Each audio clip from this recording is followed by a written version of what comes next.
Assalamualaikum warahmatullahi wabarakatuh. Salam sejahtera untuk kita semua.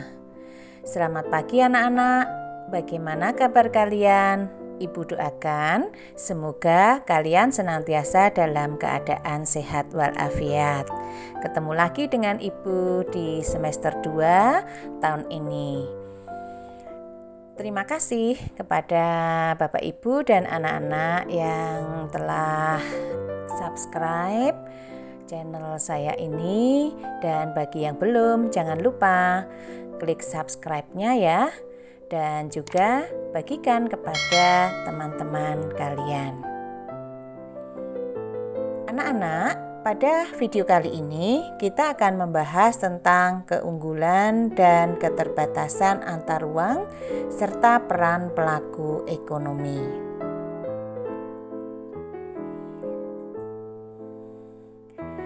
Anak-anak, kita sudah mengetahui bahwa salah satu yang menjadi alasan adanya interaksi antar ruang adalah perbedaan potensi dan sumber daya alam yang dimiliki.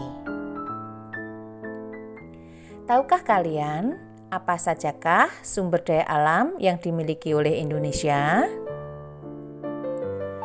Indonesia memiliki sumber daya alam seperti sumber daya laut, sumber daya hutan, sumber daya mineral, sumber daya tanah dan iklim, serta keindahan alam. Sumber daya alam, hasil olahan dan persebarannya di wilayah Indonesia dapat kalian lihat pada peta berikut ini. Yang pertama, di Pulau Sumatera terdapat semen, pupuk, minyak bumi, emas, perak, kertas, tekstil, timah, batu bara, granit, tenun, boksit, karet, kopi, dan sapi potong.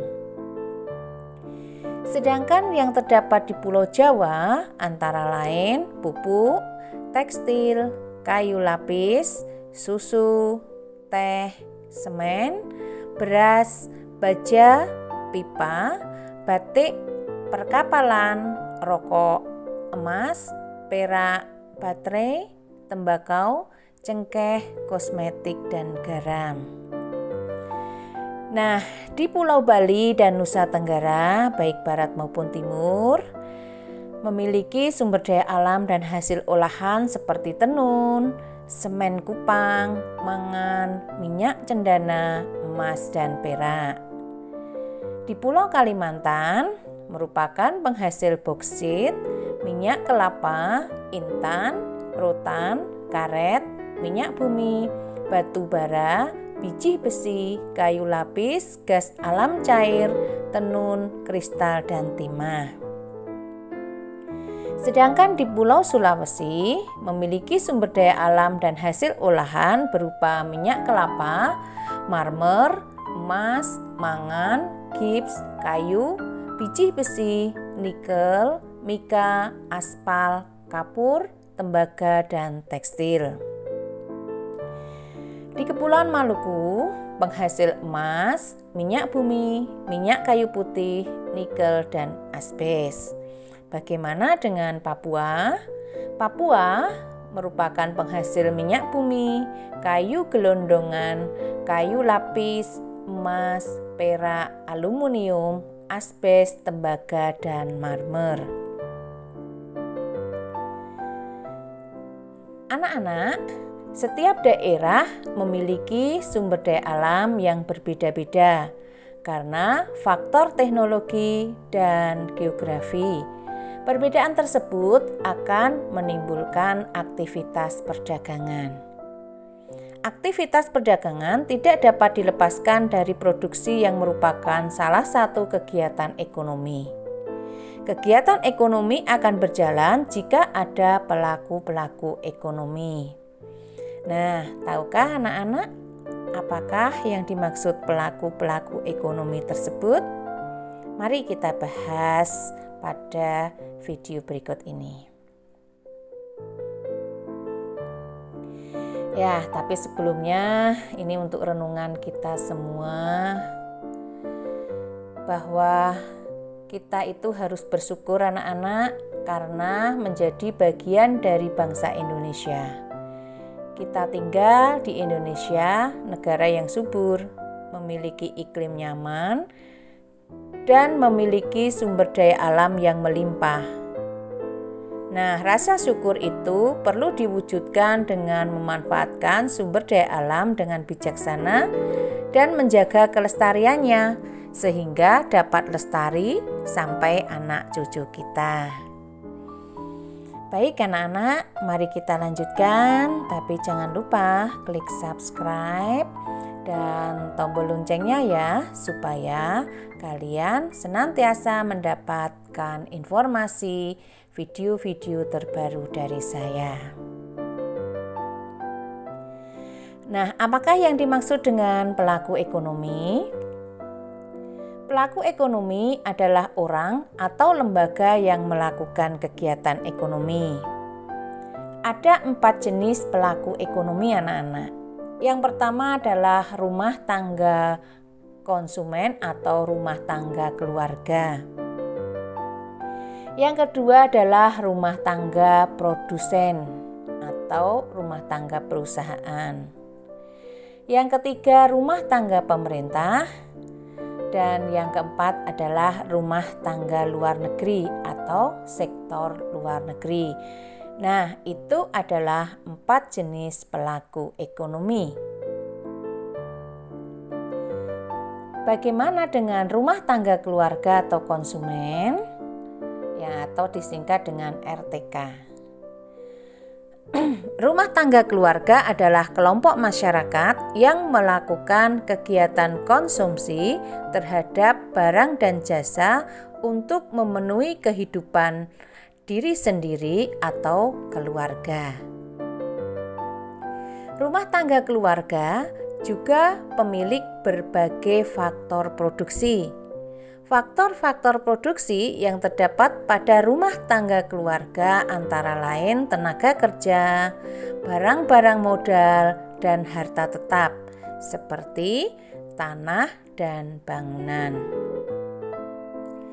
Penghasilan sebuah rumah tangga keluarga sebagian besar dibelanjakan untuk memenuhi segala macam kebutuhan rumah tangga atau konsumsi seperti makanan, pakaian, dan kebutuhan lainnya. Kita akan melihat yang kedua adalah rumah tangga produsen atau RTP. Rumah tangga produsen atau RTP adalah pihak yang melakukan kegiatan produksi, yaitu kegiatan untuk menghasilkan barang dan jasa guna memenuhi kepentingan orang.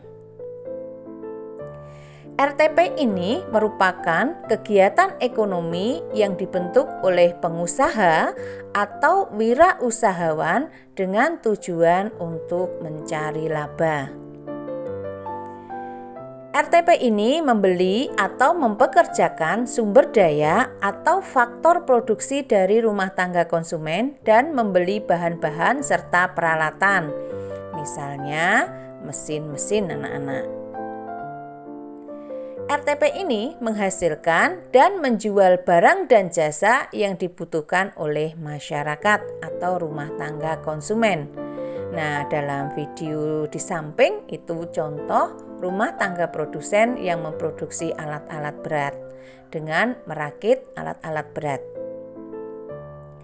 RTP harus membayar balas jasa kepada faktor produksi atau sumber daya yang dipakainya berupa sewa, bunga, dan upah atau gaji.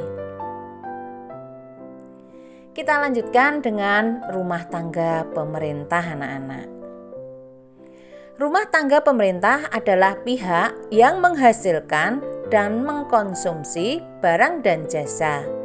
Ada pihak yang bertugas untuk mengatur, mengendalikan, serta mengadakan kontrol terhadap jalannya roda perekonomian.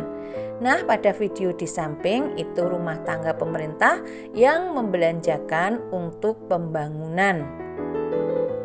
Tujuan rumah tangga pemerintah adalah untuk kesejahteraan umum atau masyarakat. Sumber penerimaan rumah tangga pemerintah antara lain dari 1. Pajak yang ditarik dari RTP maupun RTK. 2. Penerimaan bukan pajak.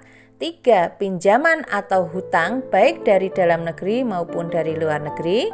4. Penciptaan uang. 5. Bantuan luar negeri. Nah, kita akan melihat yang keempat adalah rumah tangga luar negeri atau sektor luar negeri. Sektor luar negeri terdiri atas rumah tangga, perusahaan, dan pemerintah negara-negara di dunia ini. Rumah tangga luar negeri ini menciptakan terjadinya arus ekspor dan impor berupa barang dan jasa, serta faktor-faktor produksi. Nah, demikian tadi anak-anak pembahasan kita tentang rumah tangga produksi, rumah tangga konsumen atau keluarga, rumah tangga pemerintah, dan rumah tangga luar negeri. Serta kita juga telah membahas tentang beberapa sumber daya alam yang ada di Indonesia. Nah, untuk lebih memahami tentang materi tersebut, silahkan jawab kuis berikut ini anak-anak. Yang pertama, mengapa wilayah-wilayah di Indonesia memiliki sumber daya alam yang berbeda-beda? Yang kedua, apakah yang dimaksud pelaku ekonomi? Yang ketiga, sebutkan 4 jenis pelaku ekonomi. Yang keempat, sebutkan sumber penerimaan rumah tangga pemerintah. Yang kelima, berilah contoh impor faktor-faktor produksi dalam rumah tangga luar negeri. Silahkan kalian diskusikan dengan teman kalian atau orang tua kalian, atau kalian bisa bertanya langsung kepada Bapak Ibu guru kalian. Untuk video berikutnya, kita akan mempelajari tentang peran pelaku ekonomi anak-anak.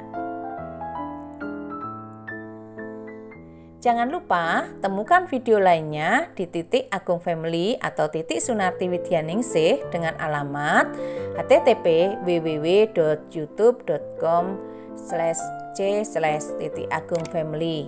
Channel ini berfokus pada pembelajaran untuk siswa, referensi guru, dan aktivitas sekolah. Nah, ini beberapa video yang sudah kami upload anak-anak. Terima kasih atas perhatian kalian. Sampai jumpa pada video berikutnya. Jangan lupa 3M, menggunakan masker, menjaga jarak, dan menghindari kerumunan. Salam sehat, sampai jumpa. Wassalamualaikum warahmatullahi wabarakatuh.